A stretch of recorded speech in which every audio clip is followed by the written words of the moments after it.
Hello everyone, my name is Nikhil and welcome to the channel. आज का video IBPS PO 2022 के recruitment के regarding है। आज यानी 1 अगस्त 2022 को इसका नोटिफिकेशन निकल चुका है और ये वीडियो 2 अगस्त को जाएगा और 2 अगस्त 2022 से इसका फॉर्म अप्लाई कर सकते हो।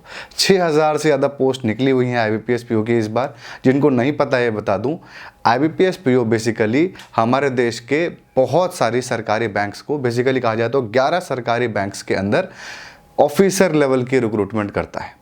ठीक है, ऐसी एक क्लर्क की भी आती है IBPS क्लर्क, ये PO है IBPS PO। IBPS PO जो एग्जामिनेशन है वो इस देश में होने वाला सबसे बड़ा बैंकिंग एग्जामिनेशन है। लाखों की संख्या में लोग इसका वेट करते हैं। एक साल से लोग वेट कर रहे हैं इस एग्जामिनेशन का कि कब एग्जामिनेशन आएगा, लोग तैयारी कर रहे हैं। तो बहुत ही एक सीरियस एग्जामिनेशन है जिसको क्रैक करना भी बड़ी बात है और इसकी नौकरी पाना भी बड़ी बात है। तो ऐसे हल्के में चलते फिरते तो इसका एग्जामिनेशन क्रैक होने वाला नहीं है। तो यहाँ पर मैं आपको रिकमेंड जो करने वाला हूँ इस एग्जामिनेशन को क्रैक करने के लिए, जो सबसे ज़्यादा ज़रूरी चीज़ है, मतलब इससे इंपॉर्टेंट चीज़ कुछ है नहीं, वो है मॉक टेस्ट। और मॉक टेस्ट यहाँ पे जो मैं रिकमेंड कर रहा हूँ वो कर रहा हूँ आपको टेक्स्ट बुक का। सबसे पहले आपको टेक्स्ट बुक के IBPS PO के बारे में बताऊं तो सिर्फ और सिर्फ IBPS PO के लिए टेक्स्ट बुक के अंदर 2,78,000 से ज़्यादा स्टूडेंट पहले से इनरोल्ड हैं। 211 मॉक टेस्ट अवेलेबल है, जिसमें से 11 आपके लिए फ्री भी है। लिंक डिस्क्रिप्शन में अवेलेबल है। 11 मॉक टेस्ट फ्री में भी मिलने वाले हैं आपको और 211 टेस्ट अवेलेबल हैं। यहाँ पर आपको सेक्शन वाइज भी टेस्ट मिलेगा, सब्जेक्ट वाइज भी टेस्ट मिलेगा, फुल ओवरऑल टेस्ट भी मिलने वाला है। यहाँ पे आपको हर एक चीज़ मिलने वाली है और लगभग 3 लाख के जो स्टूडेंट हैं जो आपके डायरेक्ट एग्जामिनेशन में कॉम्पिटिशन है उनको भी आप फेस कर पाओगे अपने मॉक टेस्ट के अंदर। और टेक्स्ट बुक के अंदर भी एक टेक्स्ट बुक पास है जिसको मैं यहाँ पे रिकमेंड कर रहा हूँ आपको। और उसकी सबसे खूबसूरत चीज़ ये है कि सबसे पहले उसका रेट और उसका वाइड जो कवरेज है वो रेट, अगर आप मेरा कूपन कोड यूज़ करते हो निखिल NIKHIL 20% का डिस्काउंट मिल जाएगा। मात्र 400 रुपये में 1 साल के लिए जितनी भी सरकारी नौकरी आए ना, सबका मॉक टेस्ट आपके लिए ओपन हो जाएगा, जिसमें आपको 43,000 यानी 43,000 से ज़्यादा मॉक टेस्ट भी वहाँ पे मिलेंगे आपको। 7,000 से ज़्यादा प्रीवियस ईयर पेपर्स मिलेंगे, 12 से ज़्यादा लैंग्वेज हैं और 500 से ज़्यादा एग्जामिनेशंस आपके इसके अंदर कवर्ड हैं। तो जितने भी एग्जामिनेशन आपके आने वाले हैं, आ चुके हैं, फॉर्म भर चुके हैं, सब इसके अंदर कवर्ड होंगे मॉक टेस्ट। तो लिंक डिस्क्रिप्शन में अवेलेबल है। निखिल कूपन कोड यूज़ करिए, डिस्काउंट लीजिए और इस मॉक टेस्ट को मैं डेफिनेटली 100% यहाँ पे आपको रिकमेंड करता हूँ। चलिए वीडियो को स्टार्ट करते हैं और सबसे पहले हम देख लेते हैं नोटिफिकेशन में डेट्स को। तो डेट की बात करें तो जैसा मैंने आपको बताया 2 अगस्त से आप इसका फॉर्म भर सकते हो। कब तक? 22 अगस्त 2022 तक। इसका जो कॉल लेटर है प्रीलिम्स एग्जामिनेशन का वो आपका अक्टूबर 2022 में आएगा और एग्जामिनेशन भी अक्टूबर 2022 में इसका हो जाएगा। रिजल्ट आपका नवंबर में आएगा और नवंबर में ही आपका मेंस का एग्जामिनेशन भी इसका हो जाएगा, जिसका कि रिजल्ट आपका दिसंबर में आएगा, दिसंबर 2022 में। और जो आपका इंटरव्यू का कॉल आएगा वो अगले साल आएगा, जनवरी या फिर फरवरी 2023 में। और अगले साल अप्रैल 2023 तक आपका प्रोविजनल अलॉटमेंट आएगा। तो उसके बाद 1-1.5 महीने के अंदर आपकी ज्वाइनिंग हो जाएगी। तो ये हो गया टोटल हमारा डेट का प्रोसेस। अब हम आ जाते हैं एप्लीकेशन फीस के ऊपर कि आखिर कितनी फीस यहाँ पे आपको पे करनी है। तो यहाँ पर जो एप्लीकेशन फीस है वो है 850 रुपये यानी 850 रुपीज़ जनरल, OBC और EWS के लिए। अगर आप SC ST या फिजिकली हैंडीकैप्ड हैं तो 175 यानी 175 रुपये आपको फीस देने की ज़रूरत है। लिंक नीचे दिया गया, अप्लाई ऑनलाइन करते वक्त आपको वहाँ पर दिख जाएगा डिटेल। आप अपनी जैसे कैटेगरी चुनोगे आपके लिए फीस कम या ज़्यादा उस हिसाब से हो जाएगी। ये होगी एप्लीकेशन फीस। अब हम पोस्ट की बात करते हैं। पोस्ट में हम देखने वाले हैं सबसे पहले कि किस बैंक में कितनी पोस्ट है और उसके बाद टोटल हिसाब क्या है इसके अंदर पोस्ट का, क्या स्टेट इन्वॉल्व है और क्या इन्वॉल्व यहाँ पे चीज़ें हैं। तो सबसे पहले आपको बता दूं यहाँ पे जो टोटल पोस्ट है वो इस साल निकला हुआ है 6,432, जिसमें अनरिजर्व्ड यानी जनरल के लिए 2,596, OBC के लिए 1,741, EWS के लिए 616, SC के लिए 996 और ST के लिए 483 पोस्ट हैं। तो जो हमारी 6,432 पोस्ट निकली हुई है पूरे के पूरे देशवासियों के लिए है। आप इस देश में कहीं के भी नागरिक को आप इन पोस्ट के लिए अप्लाई कर सकते हो। और ये जो पोस्ट होती है IBPS PO का बेसिकली मतलब क्या है? IBPS PO जो बेसिकली होता है, IBPS एक संस्था है जो बैंकिंग एग्जामिनेशन को लेता है और PO का मतलब प्रोबेशनरी ऑफिसर यानी बैंकिंग के अंदर सबसे हाई क्वालिटी का सबसे टॉप नॉच ऑफिसर होता है। तो टोटल 11 बैंक है जो कहती हैं IBPS को कि हमारे को ऑफिसर की रिक्वायरमेंट है और आप नोटिफिकेशन रिलीज करिए। ये हर साल नोटिफिकेशन इसका निकलता ही निकलता है इसी समय के आसपास। तो ये पहले 17 बैंक हुआ करते थे, फिर 15 हुई, 13 हुई और अब टोटल 11 बैंक बचे हैं इसके अंदर। जो बैंक हट चुके हैं यहाँ से वो अपना अलग रिक्रूटमेंट निकालते हैं। तो यहाँ पे 11 बैंक के अंदर डिस्ट्रीब्यूटेड है 6432 पोस्ट।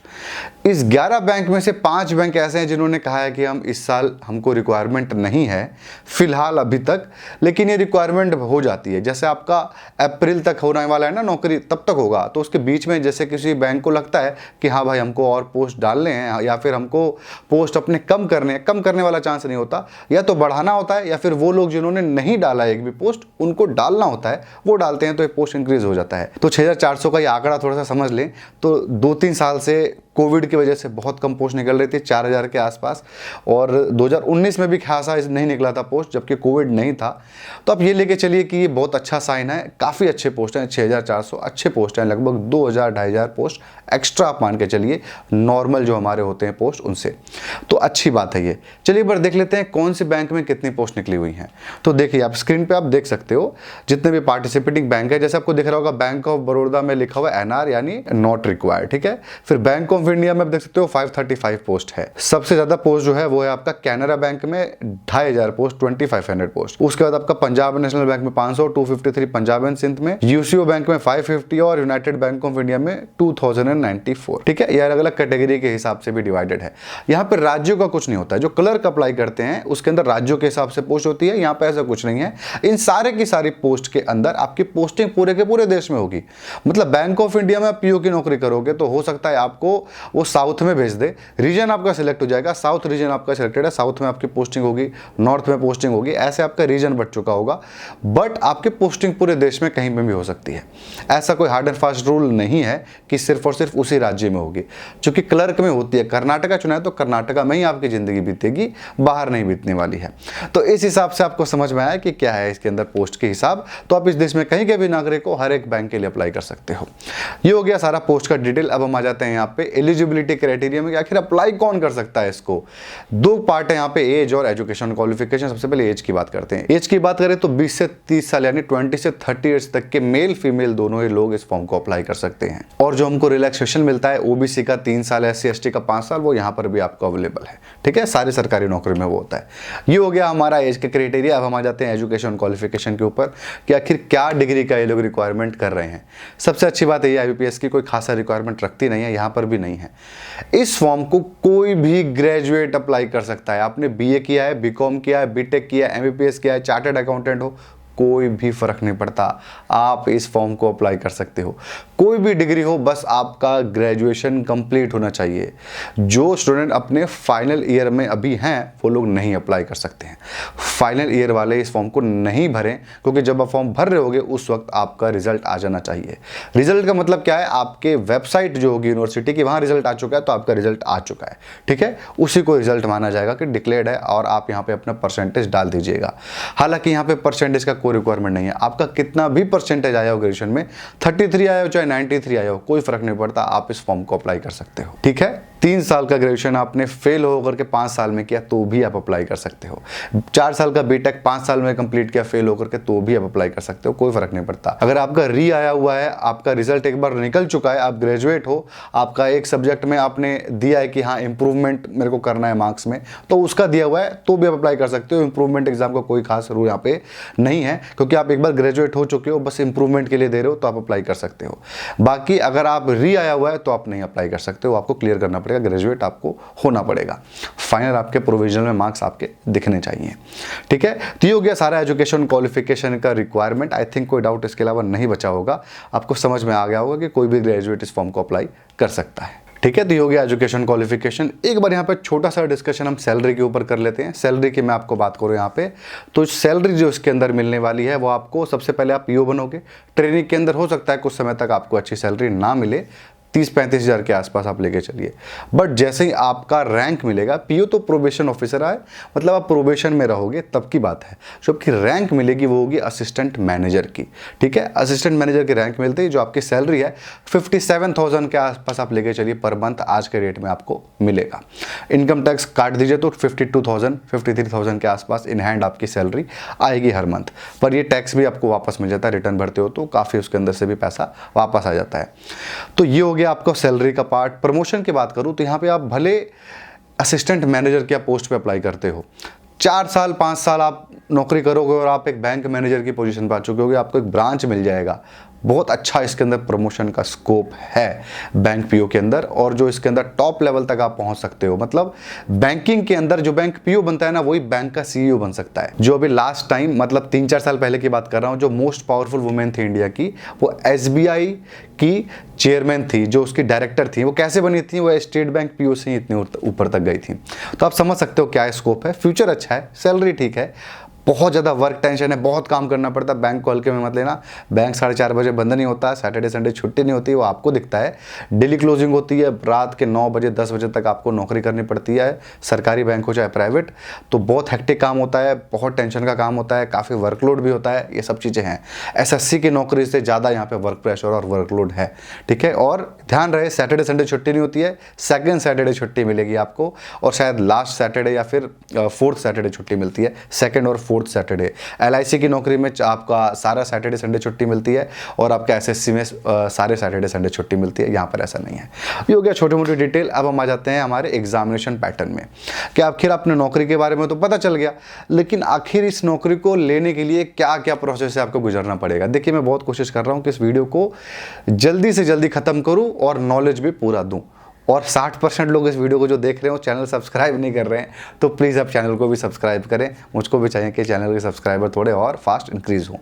तो ठीक है, अब हम आ जाते हैं एग्जामिनेशन पैटर्न के ऊपर, कि आखिर क्या क्या आपको करना पड़ेगा इस नौकरी को पाने के लिए। तो देखिए, टोटल हमारे 3 स्टेजेस हैं, 3 स्टेजेस से आपको गुजरना पड़ेगा।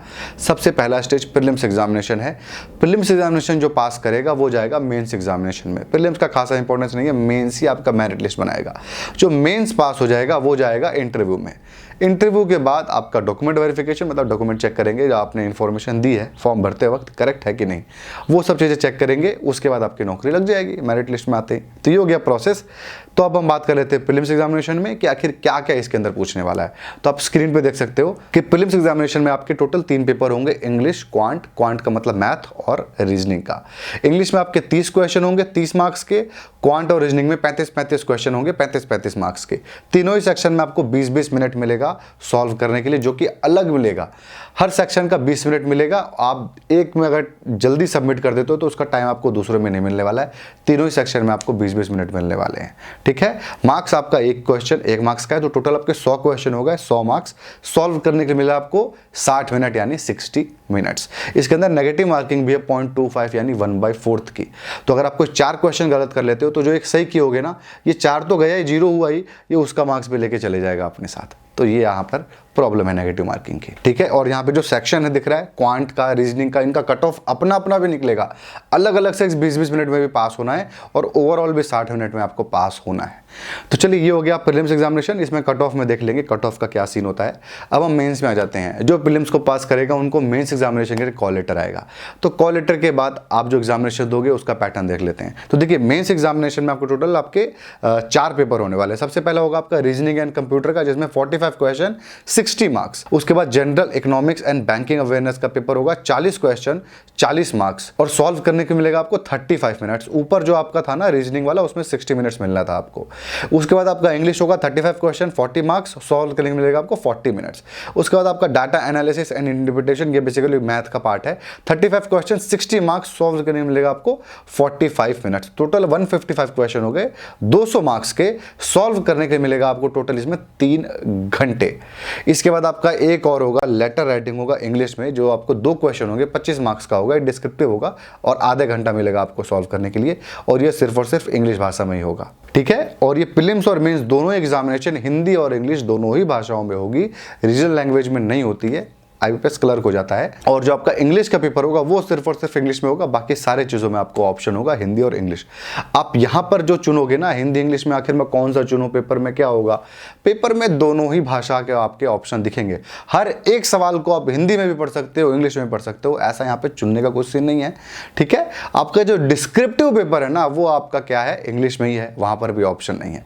तो आपको कुछ भी यहाँ पे लैंग्वेज का सीन नहीं है बाकी नौकरियों के जैसा। यहाँ पर आपको सारे ऑप्शन एग्जामिनेशन में मिल जाएंगे, हिंदी हो या फिर इंग्लिश, ठीक है। ये हो गया मेंस। इसमें भी आपका 1/4 यानी 0.25 की नेगेटिव मार्किंग है। तो ये हो गया मेंस। जो इसको पास कर लेगा वो आएगा इंटरव्यू में। इंटरव्यू में 100 मार्क्स का इंटरव्यू होगा, उसको भी जो पास कर लेगा उसका सिलेक्शन यहाँ पे हो जाएगा। तो ये हो गया टोटल एग्जामिनेशन पैटर्न जो आपको प्रोसेस से गुजरना है इस नौकरी को पाने के लिए। अब हम आ जाते हैं बुक्स के ऊपर कि आखिर कौन सी बुक्स बेस्ट हैं IBPS PO के लिए। तो यहाँ पर देखिए 2 तरीके के लोग हैं, पहले नौसिखिए जिन्होंने IBPS का कभी पेपर दिया नहीं है, नए हैं, उनके लिए क्या होगा, सिंगल किताबें भी बताऊंगा। और दूसरे जो लोगों को भाई पूरा जोश खरोश है एकदम, भाई मुझे तो टॉप करना है IBPS PO के अंदर, या और IBPS PO नहीं, मैं SBI PO भी करूंगा, मैं NABARD भी दूंगा, मैं SEBI भी दूंगा, मैं RBI भी दूंगा, इन दोनों के लिए बात करेंगे। सबसे पहले जो नए लोग हैं जिनको लग रहा है वो नहीं पढ़ पाएंगे, समय कम है, वो क्या करें, वो सिंपल काम करें कि सिंगल बुक परचेस कर लें IBPS PO के लिए। एक सिंगल किताब, देखिए पैसे के लिए मत डरें, कुछ पैसे खर्च हो गए होंगे, मैं कोचिंग का नहीं रिकमेंड कर रहा हूँ, मैं बुक का रिकमेंड कर रहा हूँ। 400-300 की बुक आएगी आपकी, दिशा पब्लिकेशन की आप किताब उठा सकते हो, मैं यहाँ डिस्प्ले कर दूंगा, लिंक भी आपको डिस्क्रिप्शन में दे दूंगा। काफ़ी ज़्यादा अच्छी किताब है, हर चीज़ थॉरोली दिया गया है, बेहतरीन तरीके से दिया गया है, मिस्टेक्स भी कम है, पिछले साल के 2-3 पेपर भी उसके अंदर दिए गए हैं, क्वेश्चन जो दिए गए हैं वो भी ऐसे क्वेश्चन उसके अंदर प्रैक्टिस के लिए दिए गए हैं जो पहले आपके पिछले साल आए हुए थे, कई सालों में आपके आए हुए थे। तो बेहतरीन है ये किताब, आप डेफिनेटली इसको परचेज कर सकते हो। IBPS PO इस एग्जामिनेशन से क्रैक किया जा सकता है, बिल्कुल ये पॉसिबल है, ऐसा नहीं है कि नहीं किया जा सकता। ये किताब हो गई, लेकिन सिर्फ एक काफ़ी नहीं है, 2 बुक तो लेनी पड़ेगी। एक आपको लेना पड़ेगा पिछले साल का यानी प्रीवियस ईयर पेपर्स का, ठीक है। तो स्टूडेंट्स ने ले ली एक सिंगल किताब, उसके बाद आपको क्या करना है, पिछले साल के पेपर्स की किताब चाहिए। 10 साल के पिछले साल के पेपर्स या तो डाउनलोड करने का मैंने आपको बताया था, फ्री में, पैसे नहीं है तो फ्री वाला डाउनलोड करके काम चला लो, प्रिंट निकाल लो। अगर बुक्स से आपको इंटरेस्ट है कि भाई बुक ही चाहिए मुझको और मतलब कि सॉल्यूशन चाहिए हर एक क्वेश्चन का पूरा, मतलब सिर्फ आंसर ही नहीं, मैं तो आंसर की दे पाऊंगा, सॉल्यूशन नहीं दे पाऊंगा, सॉल्यूशन भी चाहिए और पूरा इन डेप्थ पढ़ाई करनी है, किताब ही फेवरेबल है, तो डेफिनेटली आप एक किताब परचेस कर सकते हो, उसके भी लिंक मैं आपको दे दूंगा डिस्क्रिप्शन में, कौन सी बुक बेस्ट है जिसमें 10 साल के पेपर्स आपके दिए गए हों। ये दोनों को आप कंबाइन कर लो, पढ़ लो, 2 बार खत्म कर लो, आपका सिलेक्शन हो जाएगा, मैं ऑलमोस्ट सर्टेन हूँ। चलिए ये हो गया हमारा IBPS PO का वो पार्ट जिसके अंदर ज़्यादा आपके वो स्टूडेंट नहीं जो कि बहुत ज़्यादा इनको टॉप वॉप नहीं करना है IBPS PO में, या फिर SBI PO नहीं देने वाले हैं। अब वो स्टूडेंट जो SBI PO भी देंगे, सारे बैंक PO की तैयारी करेंगे, सारे बैंक क्लर्क देंगे, आपका चाहे RBI हो चाहे कुछ भी हो, सब देने वाले हैं। तो यहाँ पर सबसे पहले बुक जो मैं आपको रिकमेंड करता हूँ वो होगी 4 किताबों का सेट है जिसमें 4 अलग अलग सेक्शन जो हमारे हैं ना, प्रीलिम्स में 3 सेक्शन है, इंग्लिश का, रीजनिंग का और आपका क्वांट का, उसके बाद बैंकिंग अवेयरनेस और GS का, इन चारों का अलग अलग बुक ले सकते हो, जिसमें हर एक बुक में किसी में 85 पेपर्स हैं, किसी में 66 पेपर्स हैं, ऐसे पेपर्स का पूरा सेट है। 4 बुक का सेट भी आता है, ये मेरे ख्याल से थोड़ा सा महंगा है, 800-900 रुपये का शायद होगा, मैं उसके लिंक आपको डिस्क्रिप्शन में दे दूंगा जो बेस्ट होगा, बहुत सारे पब्लिकेशन का आता है, बेस्ट का मैं आपको लिंक दे दूंगा। चारों किताब का सेट आता है, मतलब IBPS PO आप देने जाओगे ना, इन बुक्स को पढ़ने के बाद 30 से 40% के क्वेश्चन आपको रिपीट होते हुए नहीं दिखेंगे ना, आप चैनल पे आके मुझे कमेंट करके बोलना कि भाई क्या आपने रिकमेंड कर दिया, मुझे पता है नहीं हो सकता है, 5 साल से चैनल पे वीडियो बना रहा हूँ, चीज़ें रिकमेंड कर रहा हूँ, तो मुझे पता है क्या चीज़ काम करती है।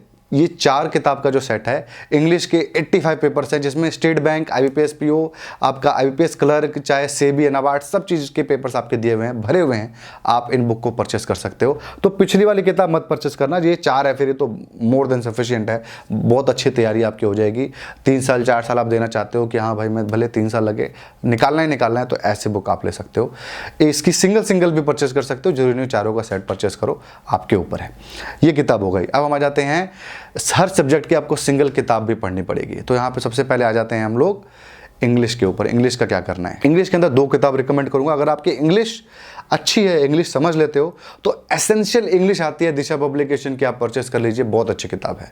लेकिन अगर आपकी इंग्लिश बहुत वीक है, आपको आता नहीं है, आपको इंग्लिश भी हिंदी में पढ़ना है, तो लूसेंट की इंग्लिश आती है, लूसेंट पब्लिकेशन की इंग्लिश आती है, ये बेस्ट किताब है, आप इसको परचेस कर सकते हो, इसमें इंग्लिश भी हिंदी में समझाया गया। ये 2 किताबें होगी हमारी इंग्लिश की। अब हम आ जाते हैं यहाँ पे हमारा क्वांट के ऊपर। क्वांट के लिए क्या करना है, जैसे एसेंशियल इंग्लिश था ना, वैसे दिशा की एक एसेंशियल क्वांट आती है, बड़े अच्छे से कॉन्सेप्चुअलाइज तरीके से उसके अंदर समझाया गया है, आप उसको परचेस कर सकते हो। क्वांट की किताब बहुत अच्छी किताब है। अब नेक्स्ट हम आ जाते हैं रीजनिंग के ऊपर। रीजनिंग के अंदर भी मैं आपको 2 बुक रिकमेंड करूंगा।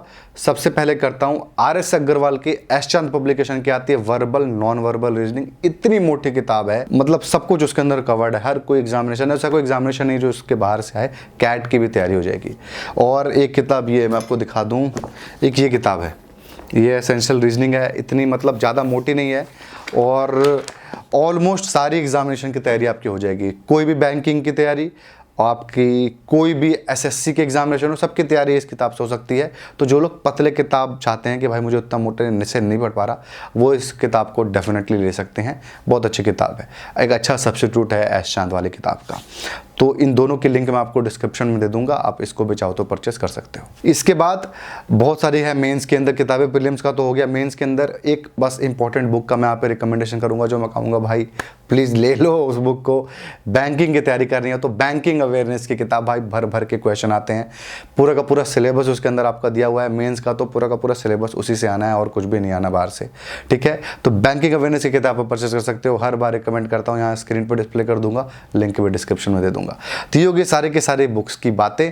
अब हम आ जाते हैं यहाँ पे सिलेबस के ऊपर। तो यहाँ देख लेते हैं एक बार कि आखिर कौन कौन से टॉपिक्स को आपको कवर्ड कर रहे हैं हर पेपर में। तो सिलेबस में सबसे पहले देखते हैं रीजनिंग। रीजनिंग में सबसे पहले टॉपिक है सेटिंग अरेंजमेंट, उसके बाद puzzle, inequality, syllogism, input output, data sufficiency, blood relation, order ranking, alphanumeric series, distance direction and verbal reasoning, ठीक है। अब आते हैं इंग्लिश पे। इंग्लिश में सबसे पहले टॉपिक है cloze test, reading comprehension, spotting error, sentence improvement, sentence correction, para jumble, fill in the blanks, para sentence completion. अब हम आते हैं क्वांट पे।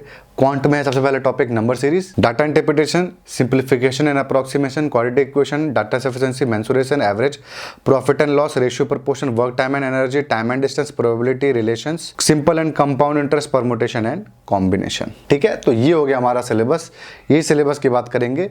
इसके अलावा आपको मेंस का भी पूरा सिलेबस जानना है, लिंक डिस्क्रिप्शन में अवेलेबल है, आप चाहो तो सारा सिलेबस देख सकते हो। तो ये हो गया हमारा सिलेबस खत्म। अब हम आ जाते हैं हमारे कट ऑफ के ऊपर। देख लेते हैं कट ऑफ कितना रहा था पिछले साल, तो देख लेते हैं, आप स्क्रीन पे देख सकते हो। सबसे पहले हम बात करते हैं हर सेक्शन वाइज कट ऑफ की, कि आखिर हर सेक्शन में कितने नंबर लेके आने हैं आपको। तो इंग्लिश के अंदर जनरल के लिए 10 कट ऑफ है, जिसमें से मतलब 30 मार्क्स का टोटल है, तो 10 कट ऑफ है इंग्लिश में, आपको स्कोर करना ही करना है। और बाकी सारी कैटेगरी के लिए SC ST, physically handicapped, OBC, EWS के लिए 6.75 कट ऑफ था। अब क्वांट में यानी मैथ में 35 में से 9 कट ऑफ है आपका जनरल के लिए और बाकी सब के लिए 6.25 है। ऐसे ही रीजनिंग में 35 में से 10 कट ऑफ है जनरल के लिए और बाकी सब के लिए 6.25 कट ऑफ है। ये हो गया आपको हर सेक्शन में कितना स्कोर करना है, ठीक है। और नाइंसाफी लग रही होगी यहाँ पे थोड़ी सी, पर जनरल कट ऑफ देख लेते हैं, ओवरऑल कट ऑफ जो हमारा वो है। तो ओवरऑल कट ऑफ में जनरल कैटेगरी के लिए 50.5 कट ऑफ है। और आपको लग रहा होगा कि बहुत डिफरेंस यहाँ पर आने वाला है OBC EWS में, तो ऐसा नहीं है, आप देख सकते हो OBC में भी 50.5 और EWS में 50.5, तीनों में ही कॉमन है। डिफरेंस आता है SC और ST में, SC में 44.5 और ST में 38 है आपका कट ऑफ, ठीक है। तो ये हो गया आपका सारा का सारा कट ऑफ। आपको समझ में आओगा क्या कट ऑफ का रेंज रहने वाला है। 100 मार्क्स का पेपर है, याद रखिएगा मैथ में 20 मिनट ही मिलने वाले हैं, सॉल्व नहीं होते ज़्यादा क्वेश्चन। इंग्लिश में आपके 20 मिनट ज़्यादा पड़ जाएंगे कि भाई 5 मिनट 3 मिनट बच ही जाएगा, ठीक है। रीजनिंग में भी सही है, रीजनिंग के लिए 20 मिनट सही है, क्वांट के लिए कम है और इंग्लिश के लिए थोड़ा ज़्यादा है, 15 मिनट 12 मिनट में भी हो सकता है इंग्लिश का आपका पार्ट। पर जो है यही है, इस वजह से कट ऑफ इतना स्कोर कर पाना बहुत मुश्किल होता है। एग्जाम में टारगेट करिए 70 से ऊपर आए, इससे कम आएगा तो आपको ज़्यादा फायदा नहीं मिलने वाला है। 70 तो आपको अटेम्प्ट करना ही करना पड़ेगा पेपर में, जो कि बहुत ज़्यादा अटेम्प्ट है, क्योंकि 1 मिनट में एक क्वेश्चन से भी ज़्यादा आपको करना है, इसलिए 70 में आपको कह रहा हूँ। 60 आपको मिनट मिलेंगे और 70 क्वेश्चन अटेम्प्ट करने हैं। काफ़ी सोच समझ के काम करना पड़ेगा, प्रैक्टिस लगेगी। पिछले साल के पेपर सॉल्व करोगे तभी काम बनेगा, और क्योंकि पिछले साल के पेपर सॉल्व करोगे ना, वो एग्जामिनेशन में डायरेक्ट आएगा। 10 क्वेश्चन 12 क्वेश्चन ऐसे भिड़ गए तो आपके 10-12 मिनट आपके बच जाएंगे, जो आप उसके अंदर डालते तो आपको टाइम का फायदा मिलेगा। तो आई थिंक हर एक पॉइंट पे हमने डिस्कशन किया है इस वीडियो में, हर एक चीज़ पे डिस्कशन किया है। तो बस ये था, प्रीवियस ईयर पेपर्स की आपको लिंक डिस्क्रिप्शन में मिल जाएगी। तो बस ये था आज के वीडियो में। आई होप आपको इस वीडियो से फायदा मिला होगा। अगर आपको इस वीडियो से फायदा मिला तो आप इस वीडियो को लाइक जरूर करें, कमेंट करें अपने डाउट को, और अगर आपको ऐसे और वीडियो देखने होंगे तो आप इस चैनल को भी जो सब्सक्राइब करें। Thank you.